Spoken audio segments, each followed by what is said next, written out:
আফগান আলেমদের একটা তাবলিগ জামাতের সঙ্গে আমার দেখা হয়েছিল ঢাকা একটা মসজিদে ওয়ারিতে। বড় আফসোস করে আলেমের দল বলেছিল, একদিনে আমাদের 20,000 আলেমকে খুঁজে খুঁজে আমেরিকান লোকেরা হত্যা করেছে। আফগানের মুসলমানেরা 20 বছর যাবত আমেরিকার বিরুদ্ধে জেহাদ করেছে, ঠিক কিনা বলেন? বিনিময়ে কি আফগানিস্তানের মুসলমান মরে নাই? কথা কন না কা? একদিনেই 20,000 মুসলমান হত্যা করেছে। আফগান আলেমদের একটা তাবলিগ জামাতের সঙ্গে আমার দেখা হয়েছিল ঢাকা একটা মসজিদে ওয়ারিতে। বড় আফসোস করে আলেমের দল বলেছিল, একদিনে আমাদের 20,000 আলেমকে খুঁজে খুঁজে আমেরিকান লোকেরা হত্যা করেছে। অনেক পিটিয়েছে, অনেক মেরেছে। মাইর খেয়ে প্রথম আমাদের ভিতরে অনেক দূরত্ব ছিল। কেউ কৌমি, কেউ আলিয়া, কেউ ফাঁসকুল্লি, কেউ লম্বা টুপি, কেউ নৌকা টুপি, কথা কোন না, কেউ কানি ফারা, কেউ কানি সারা, আছে না? কারোর টুফিয়া তো উষা 1.5 হাত লম্বা। এরকম করে যোজন যোজন দূরত্ব আমাদের মাঝখানে ছিল। কিন্তু আমরা যখন আমেরিকার হাতে মাইর খাইয়া জঙ্গলে চলে গেলাম, পাহাড়ি এলাকায় গিয়ে আশ্রয় নিলাম। আফগানিস্তানে পাহাড়ি এলাকা বরফুর, পাহাড়ি অঞ্চলে গিয়ে যখন আমরা আশ্রয় নিলাম, তখন গিয়ে দেখি যাদের সাথে মাসআলা নিয়ে দ্বন্দ্ব করতাম, বিভিন্ন ইখতিলাফি বিষয় নিয়ে যাদের সাথে আমরা তর্ক বিতর্ক করতাম, সব এখন এক জায়গায়, সব পাহাড়ে। আমরা বুঝতে পারলাম নিজেদের ভিতরে অনৈক্য সৃষ্টি করে কাফেরদেরকে আমরা সুযোগ করে দিয়েছে। কথা কোন না কা? আমাদের ভিতরে অনৈক্য সৃষ্টি করে কাফের মুশরিকদেরকে আমরা আমাদের দেশে আসার সুযোগ করে দিয়েছি। আমরা যদি ঐক্য থাকতাম, পৃথিবীর কোনো কাফের আমাদের গায়ে হাত দেওয়ার সাহস পেত না। আমাদের বিতর্কত অনৈক্যের কারণে কে বড় হুজুর, কে ছোট হুজুর, কে ফিস সাহেব, কে শায়েখ, কে বড় আলেম, কে ছোট আলেম, কথা বলেন না, কে বড় বক্তা, কে ছোট বক্তা, ইত্যাদি বিষয় নিয়ে কে মাযহাবী, কে লা মাযহাবী, ইখতিলাফ করার কারণে ওরা আমাদের গায়ে হাত দেওয়ার সাহস পেয়েছে। চলো আমরা ভেদাভেদ ভুলে যাই। এখন কে কোন দল করি, কে কোন ফিরের মুরিদ, এটা দেখার বিষয় নয়। এখন আমাদের সিদ্ধান্ত হবে আল্লাহর দ্বীন বিজয়ের মিশন। দ্বীন প্রতিষ্ঠা না হওয়া পর্যন্ত আমরা স্বাভাবিক জীবন যাপন পাবো না। আজকে ওরা যখন আমাদের উপর হামলা শুরু করছে, ওদের কাছে আমাদের এই পরিচয় নেই, কে কওমিতে পড়ি, কেউ আলিয়াতে পড়ি, ওইটা দিয়ে ওরা যাচাই বাছাই করে না, জানেও না, কথা কোন না। কাঠ টুপি উঁচু, কাঠ টুপি নিচু, কে কানি ফারা, কে কানি সারা, এটা ওরা জানেও না। ওদের কাছে আমাদের একটাই পরিচয়, আমরা মুসলমান। এই জন্য ওরা আমাদেরকে এইভাবে করে মারে। চল আমরা এক হয়ে যাই। ইখতিলাফ থাকতেই পারে, কিন্তু দ্বীনের প্রশ্নে আমরা সব এক। আপনারা কি আমার এই হাতটা দেখতে পাচ্ছেন? দেখেননি আপনারা? লাইট তো জ্বলতেছে। এই হাতের ভিতরে আঙ্গুল কয়টা? 5টা আঙ্গুল কি একরকম? সাইজ আলাদা আলাদা না? এটা দেখেন একেবারে ছোট, এটা একটু বেশি মোটা না?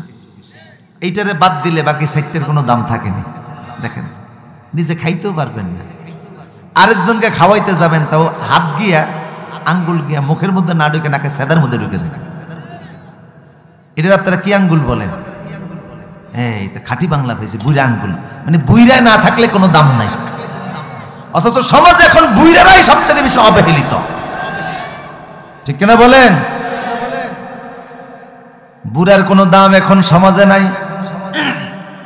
যেই পরিবারে, যেই সমাজে মুরব্বীদের দাম নাই, সেই সমাজেরও কোনো মূল্য।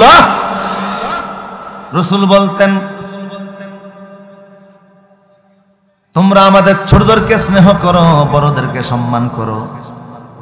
জিসাইবিল মুসলিম, দাড়ি ফাঁকা মুরব্বীরে সম্মান করা আল্লাহকে সম্মান করার স্বামী। আমার মুরব্বীদেরকে সম্মান করো, তাহলে সমাজের ভিতরে যিনি রহম ঢেলে দিবেন তিনি কে? 5টা আঙ্গুল হাতের ভিতরে যদিও সবগুলি আঙ্গুল একরকম নয়, এটা একটু বেশি মোটা, এটা একটু বেশি চিকন, এটা বেশি লম্বা, সাইজ আলাদা আলাদা কিনা। আবার এক আঙ্গুল থেকে আর এক আঙ্গুলের মাঝখানে একটু দূরত্ব আছে না নাই? দেখতেও আলাদা, সাইজও আলাদা, দূরত্ব আছে। কিন্তু আপনি যখন কোনো জিনিসকে ধরতে যান, একসাথে 5টা আঙ্গুল সহযোগিতা করে কি করে না? 5 আঙ্গুল একসাথে সহযোগিতা করে কেন? কারণ যদিও দেখতে আলাদা, সাইজ আলাদা, কিন্তু 5 আঙ্গুলের গোড়া এক। ঠিক কিনা বলেন? গোড়া কোন জায়গায়? এখানে না? গোড়াটা এক হওয়ার কারণে কোনো জিনিসকে আপনি ধরতে গেলে একই সাথে সহযোগিতা করে। ঠিক কিনা বলেন? নাকি বুইরা আঙ্গুল যখন আসে, কনিষ্ঠ আঙ্গুল আসতে আধা ঘন্টা দেরি করে, তোর কাজ তুই করে, আমি একটু পরে আসতে আছি, এটা বলে? সাথে সাথে আসে, কারণ গোড়া এক। তাহলে ইখতিলাফ থাকা কোনো সমস্যা নয়, টুপি আলাদা হওয়া কোনো সমস্যা নয়, পাঞ্জাবি আলাদা হওয়া কোনো সমস্যা নয়, পীর আলাদা হওয়া কোনো সমস্যা নয়। যদি আমাদের সব মাসলাকের আলেমদের গোড়া এক হতো, কাফেরদেরকে আমরা যখন ধরে ফেলতাম, একটা কাফের ইসলাম নিয়ে বাদরামি করার সাহস পেত না। বড় সমস্যা হল আমাদের গোড়া এক, ইখতিলাফ থাকতেই পারে। ফেরেশতারাও তো আল্লাহর সাথে ইখতিলাফ করছে না? আল্লাহ পাক বলছেন ইন্নী জাইলুকা ফিল আরদে খলিফা, বলছেন না আল্লাহ পাক? জমিনে আমি মানুষ বানাতে চাই। ফেরেশতারা বলল আল্লাহ আপনি মানুষ বানাবেন, ওয়াসফিকুদ দিমা, তারা রক্তপাত করবে, মারামারি কাটাকাটি করবে। ওয়া নাহনু নুসাব্বিহু বিহামদিকা ওয়া নুকাদ্দিসু লাকা, আমরাই তো আপনার ইবাদত বন্দেগী করি, আপনার পবিত্রতা বর্ণনা করি, আমরা আপনার গোলামি করি, আর মানুষের কি দরকার? আল্লাহ বললেন ক্বালা ইন্নী আ'লামু মা লা তা'লামুন, আমি যা জানি তোমরা তা।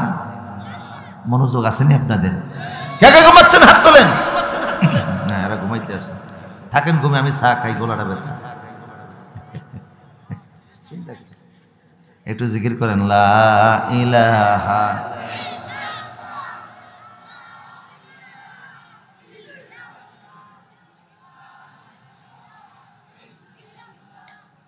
লা ইলাহা ইল্লাল্লাহু সাল্লাল্লাহু। মনোযোগ আছে?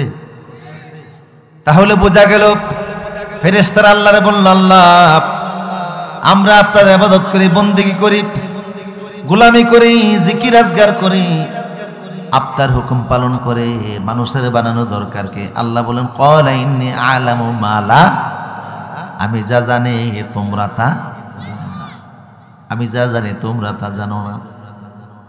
বরং তোমাদের বাহিরে মানুষের ভিতরে আমার কাছে এমন বান্দা আছে যারে আমি আল্লাহর জন্য সব দিতে রাজি হয়ে যায়। আল্লাহু আকবার বলেন। ফেরেশতারা বলল আল্লাহ জমিনে আপনার কি এমন বান্দা আছে যে বান্দা সব আপনার জন্য দিতে রাজি হয়ে যায়? আল্লাহ বললেন তোমরা কি টেস্ট করতে চাও? ফেরেশতারা বলল আল্লাহ হ্যাঁ, পরীক্ষা করতে চান। আল্লাহ বলেন ওই যে দেখো আমার ইব্রাহিম বাড়ির সামনে দাঁড়িয়ে আছে, যাও ইব্রাহিমের কাছে যাও। ইব্রাহিম তখন উট সরাইতেছিলেন, আমার ইব্রাহিমের সঙ্গে গিয়ে একটু টাইম পাস করে আসো, তাইলে দেখবা ইব্রাহিম সেও তো মানুষ। কথা কোন না, আমার এসে কেমন ভালোবাসে টের পাবা। ফেরেশতা চলে আসলো মুসাফিরে বেশে, ইব্রাহিম নবীর পিছনে দাঁড়িয়ে একটা জোরে আওয়াজ দিয়ে বলতেছে সুবহানাল্লাহ। সবাই বলুন তো, আরো জোরে বলেন।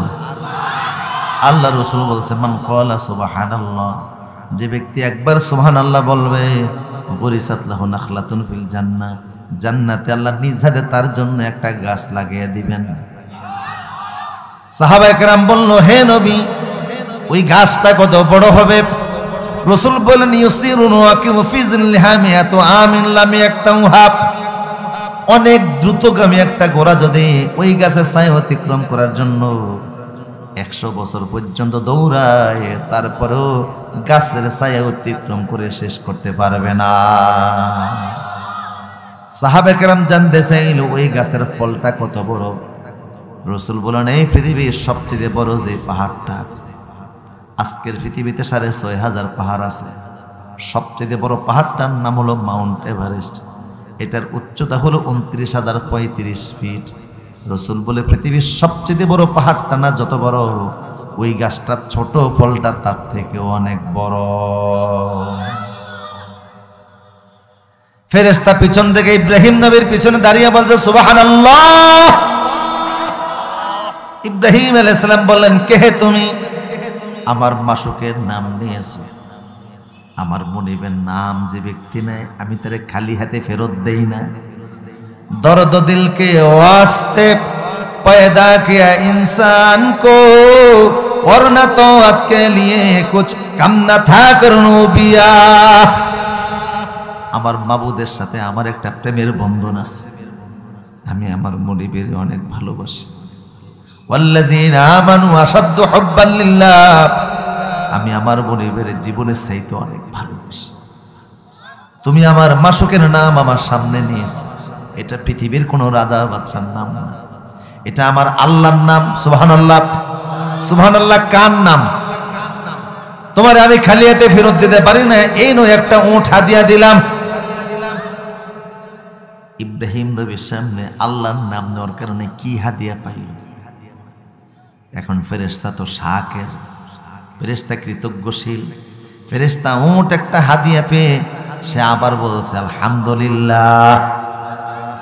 ইব্রাহিম আলাইহিস সালাম বললেন, আবারও আমার মাসুকের নাম নিলা, আবারও আমার আল্লাহর নাম নিলা, এই নাও আরেকটা।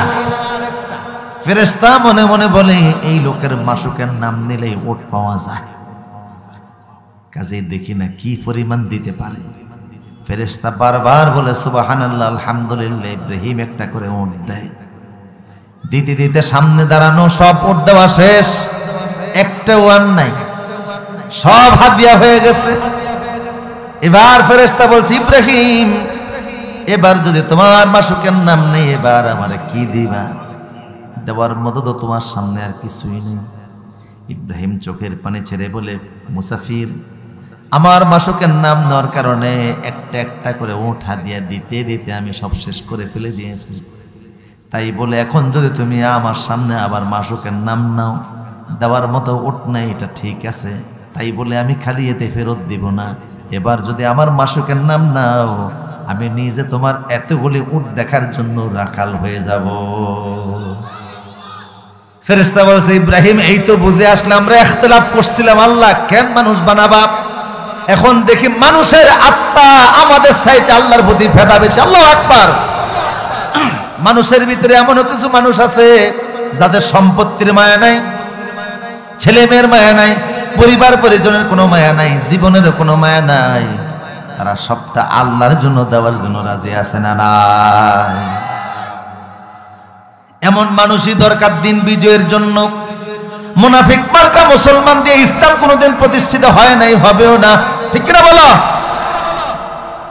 ইসলাম প্রতিষ্ঠার জন্য ৩০০ কোটি মুসলমানের দরকার নাই, বদরের ইমানি চেতনাওয়ালা ৩১৩ জন যথেষ্ট। আফগানের আলেমরা বলল, মনে আছে না কথা, অনেক মার খেয়েছি, অনেক নির্যাতিত হয়েছি আমরা আমাদের দেশের, মানে কথা আমেরিকা এসে আমাদেরকে শাসন করবে, এটা হতে পারে না। দল মত নির্বিশেষে সকল টুপিওয়ালা দাড়িওয়ালা যখন এক হয়ে গেলাম, সকল জুব্বাওয়ালা যখন এক হয়ে গেলাম, সমানে বাস শুরু করলাম, এখন দেখি আমেরিকানরা পালানেরও রাস্তা খুঁজে পায় না। হাজার হাজার কোটি কোটি টাকার অস্ত্র আমার দেশে এনেছিল, একটা অস্ত্র নেওয়ার তারা সুযোগ পায় না। আল্লাহু আকবার। মায়ের কাকে বলে কথা বুঝেন কিনা আপনারা? মায়ের রেস্টোরে শুধু মার্কিনীরা পালায় নাই, মার্কিনীদের যত দোষক ছিল, যত দালাল ছিল, ওরাও পালাইছে। কথা কোন ঠিক কিনা? ওরাও কেউ ছিল না, ওরাও পালাইছে। আজকের আফগান নিজেদের দেশ নিজেরা চালায়, কোরআনের আইন দিয়া চালায়। কিছুদিন পর পর বিভিন্ন মিডিয়া তাদের বিরুদ্ধে মিথ্যা অপপ্রচার চালায়, ওদেরকে মোল্লা বইলা গালি দেয়, কিন্তু তারা এমন গাড়ি বানিয়ে ফেলছে যেটা আমেরিকানরাও বানাইতে পারে না।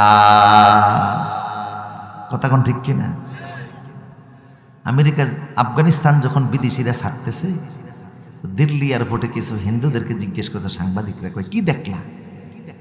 কয় একদিনের মাথায় দেখলাম, আগে যে আমরা কাবাব কিনে খাইতাম, কাবাব বুঝছেন আপনারা, ওই যে আলু টালু দিয়া গোস্ত দিয়া কি বানায়, কাবাব বানায়। কয় আগে যে আমরা কাবাব কিনে খাইতাম 2 টাকা দিয়া, ওইটা এখনো 2 টাকা, তবে আগে আলু ছিল বেশি, গোস্তের পরিমাণ ছিল কম। এই রাষ্ট্র যখন আফগানিদের হাতে আসলে এখন গোস্ত বাইরে গেছে, আলু কইমা গেছে। 2 দিনের ব্যবধানে ইনসাফ প্রতিষ্ঠিত হয়ে গেছে। আল্লাহু আকবার। আমার প্রিয় সুদীপ, কাজী মুমিনরা যদি জেগে ওঠে, মুসলমানরা যদি জেগে ওঠে, আল্লাহ পাক বলছেন বিজয় আমি আল্লাহ দান করে দেব। এই কথাটা কখন আল্লাহ নাজিল করলেন? সামারিটা বলে আমি আলোচনা শেষ করব। আমার দিকে তাকান।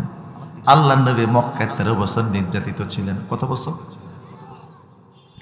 13টা বছর এমন একজন ব্যক্তি নির্যাতিত হলেন যার চেহারার দিকে তাকাইলে মায়া লাগে। এত সুন্দর করে পৃথিবীর কাউরে আল্লাহ বানান নাই, এত সুন্দর পৃথিবীর কেউ ছিল না। ইজা তাকাল্লামা রুইয়াকান নূর ইয়াখরুজু মিন বাইনা সানায়াহু, এমন লোকটারে তারা 13 বছর নির্যাতন করলো, যেই লোকটা কথা বললে মুখ থেকে শুধু নূর বের হতো, যার কপালের ভিতরে গামের বিন্দুগুলি বসে থাকলে দূরের থেকে মুক্তার দানার মতো মনে হতো, যার হাতের সাথে হাত লাগায় মুসাফা করলে সারাদিন হাতের ভিতরে আল্লাহর জান্নাতি ঘ্রাণ পাওয়া যাইত। এই লোকটা 23-28 বছর জিন্দেগিতে একটা মিথ্যা কথাও, ছলছাতুরি করেন নাই, দুগাবাজি করেন নাই, কারোর সাথে কারোর কোনো গীবত করেন নাই, কারোর মাথায় বাড়ি দেন নাই। আরবের এমন কোন লোক ছিল না যার ঘরে একবেলা খায় নাই। আল্লাহু আকবার। অতুইনু আলা নাওয়াইবিল হক, বিপদগ্রস্ত মানুষ যখন ওনার কাছে গিয়া সাহায্য চাইতো, তখন কেউ খালি হাতে ফিরে আসতো না। সকল বিপদগ্রস্ত মানুষের পাশে গিয়ে তিনি দাঁড়াতেন। ছোট থেকে বড় কেউ ওনার মায়া থেকে বঞ্চিত হতো না। একজন বৃদ্ধা মহিলা মাথার ভিতরে সসমান ভর্তি পানি নিয়ে মুনিবের বাড়ি যাচ্ছে। মনোযোগ আছে না আপনাদের? সসমান ছিলেন আপনারা? সসমান ভর্তি পানি নিয়ে মুনিবের বাড়ির দিকে যাচ্ছে। আল্লাহ নবী পিছন থেকে বললেন, মা তোমার হাঁটু কাঁপতেছে, পা কাঁপতেছে, শরীর কাঁপতেছে, এত বড় সসমান ভর্তি পানি নিয়ে তুমি কোথায় যাও? কে তোমার মাথায় এই বোঝাটা উঠাইয়া দিল? মহিলা বলছে, মুহাম্মদ আমার মনিব, আমি হলাম দাসী, মনিব আমারে কিনে নিয়েছে, তার নির্দেশ প্রতিদিন কুয়া থেকে পানি তৈলা সসমান বইরা তার বাড়িতে জন্য আমি পৌঁছে দেই। এই জন্য আমি এই ডিউটি পালন করতেছি। আগে আমি পরিশ্রম করেছি, এখন আর পারি না, বয়স হয়ে গেছে, বুড়া হয়ে গেছি, শরীরে হাত দেয় না, কিন্তু আমি নির্দেশ না পালন না করলে মনিব আমারে এই বয়স ধরে পিটায়। আল্লাহ নবী সসপানটা নিজের মাথার ভেতরে উঠে নিলেন। মহিলারা বললেন, মারে তোমার মনিব যখনই এই রকম পানি নেওয়ার জন্য তোমারে বলবে, তুমি আমারে বলে দিবা, আমি রহমাতুল আলামিন প্রতিদিন তোমার পানিটা ঘরে পৌঁছে দিব। কি চমৎকার, কি সুন্দর আদর্শের মানুষ, কি চমৎকার দেহ গঠনের মানুষ, কি চমৎকার সুন্দর চেহারার মানুষ। এই লোকটারে ওরা নির্যাতন করলেন 13 বছর। শুধু 13 বছর নির্যাতন করে নাই, সর্বশেষ তারা সিদ্ধান্ত নিল নবীকে হত্যা করবে। হত্যা করার জন্য তারা যেখানে মিটিং করলো, জায়গাটার নাম দারুন নাদওয়া, ওদের বৈঠক ঘরের ভিতরে ওরা 24 জন লোক মিলে পরামর্শ করলো। কতজন? ওরা ছিল 23 জন। হঠাৎ করে নস থেকে একটা লোক আসছে, দাড়ি পাকা মানুষ, মুরব্বী, চেহারা বড় সুন্দর, কোনোদিন মক্কার লোকেরা ওনারে দেখে না, অনেক লম্বা আবা কাবাওয়ালা। এই লোকটা সহকারে হলো 24 জন। বুঝলেন কথা আপনারা? অপরিচিত একজন আর পরিচিত, সব মিলে পরামর্শ বসলো। মুহাম্মদ সাল্লাল্লাহু আলাইহি ওয়াসাল্লামকে আর বাড়তে দেওয়া যায় না, দিন দিন তার অনুসারী বাড়তেছে। আমরা যত চেপে ধরার চেষ্টা করি, টেনে ধরার চেষ্টা করি, ততদিন ওনার অনুসারী বাড়তেছে। বরং শত মারার পরেও নির্যাতনের মুখে জীবন ছেড়ে দেয়, ঈমান ছাড়ে না। কি করা যায়? করণীয় সম্পর্কে মিটিং বসলো। এইরকম ইসলাম বিরোধী মিটিং আগেও ছিল, এখনো বুঝে আছে না নাই? কথা বলেন, আছে না নাই? সবাই মিলে সরা পরামর্শ করলো। কেউ বললো মুহাম্মদকে আমরা জেলে পুড়ে দেই। ওই যে মুরব্বী নামক যে অপরিচিত লোকটা আসলো, সে বলল না, জেলে দিলে লাভ কি? কারণ জেলে ইতিপূর্ব দিয়ে দেখছো উনি তো জেল থেকে বের হয়ে যায়। কথা কন না, 3 বছর জেলে রাখছো, সে তো বের হয়ে গেছে। কেউ পরামর্শ দিল তাহলে অন্য কোন দেশে মুহাম্মদকে মক্কা থেকে আমরা বের করে দেই, অন্য কোথায় চলে যাবে। দাড়ি পাকা মুরব্বী বেশার লোকটা বলল না, এটাও ভুল পরামর্শ। যদি ওনারা অন্য কোথাও পাঠিয়ে দাও, মক্কার মতো ইনি সেইখানে গিয়ে আরো লোকজন তৈরি করে তোমার মক্কা দখল করবে। যেই প্রস্তাবে আসে মুরব্বী সব ফেরত দেয়। কথা কন না কেন? মুরব্বীর সামনে একটাও টিকে না, গ্রহণযোগ্য হয় না। এবার সবাই মুরব্বীর দিকে তাকিয়ে কয়, আচ্ছা মুরব্বী আপনি কি বলেন? বুঝেনি কথা আপনারা? আমাদের পরামর্শ তো আপনার পছন্দ হয় না, আপনি কি বলেন? এখন মুরব্বী কয়, আমি আর কি বলবো? মুরব্বীকে কথার কি কোনো দাম আছে? বাপ বাড়াইতে আছে। কথা কন না, কি বাড়াইতে আছে? একটু আছে না, ডাইনে বামে কথা বলে নিজের একটু ওজন বাড়ায়। কয় আমি মুরব্বী মানুষ, এখন কি আর বুড়াগো কোনো দাম আছে? সব জোয়ানদের দাম। আমি কইল কি আমার কথাটা তোমরা রাখবা। এখন সবাই মিলে সবার মনোযোগ এখন ওনার কাছে গেছে, গেছে না? এমন ভাবে কথার জাল বুনছে, সবাই এখন তার দিকে। বলেন না মুরব্বী কি বলতে চান? কয় না তোমরাই বলো। কয় না আপনি বলেন, আপনার কথার ভিতরে দেখলাম যুক্তি আছে, আপনি যেটা বলবেন সেটা আমরা মেনে নিব। আপনার সিদ্ধান্তই চূড়ান্ত বলে বিবেচিত হবে। আমাদের জেলে পড়ার সিদ্ধান্ত আপনি ফিরিয়ে দিলেন, দেশান্তর করার পরামর্শ ফিরিয়ে দিলেন, এখন আপনি কি বলেন? কয় দেখো আমার পরামর্শ হলো, যদি তোমরা পথের কাটা একসাথে একবারে দূর করতে চাও, তাহলে সবাই মিলে মুহাম্মদকে হত্যা করো। আরো জোরে বলুন।